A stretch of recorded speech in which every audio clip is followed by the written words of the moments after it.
The G20 Summit in India is clouded with a lot of speculation. High on the agenda are a myriad of security issues looming over the bloc. In the spotlight are two nations mired in security-related matters that have vast ramifications for the world, Russia and China. And our next report gets you more details.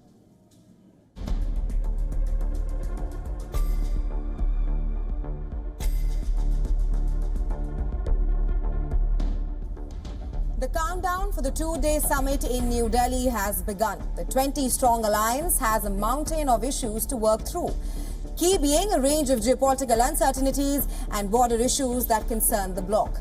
In the eye of the storm are two member nations, Russia and China. But the leaders from both the countries will not be in attendance at the G20 meet.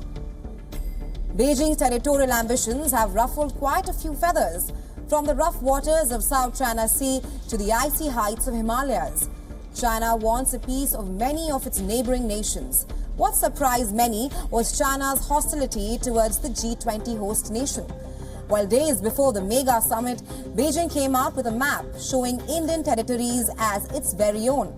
New Delhi was obviously miffed, but Beijing officially claims that all is well with the neighbor. China and India relations remain stable, on the whole, with dialogue and communication maintained at all levels. We believe that the improvement and development of China-India relations is in line with the common interests of the two countries and their people.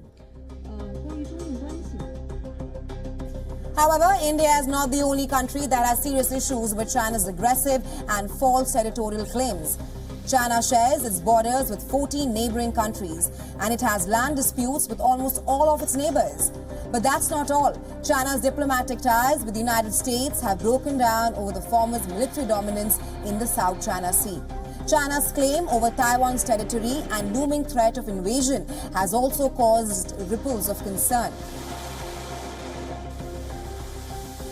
But there is another elephant in the room that the group of 20 needs to address: the Russia-Ukraine war. Over 18 months into the war, the world remains divided over its position on Moscow's invasion of Kiev. The West is in a staunch support of Ukraine, sending an unending stream of weapons and aid to help Kiev push the Russians back. With world's most powerful leaders gathering, the summit could be the best platform for a dialogue to end the war in Ukraine.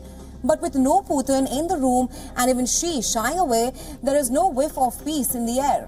The Indian Prime Minister has maintained that this is not an era of war, and the blame game over Europe's worst conflict since World War II could again prove to be stumbling block in a joint statement.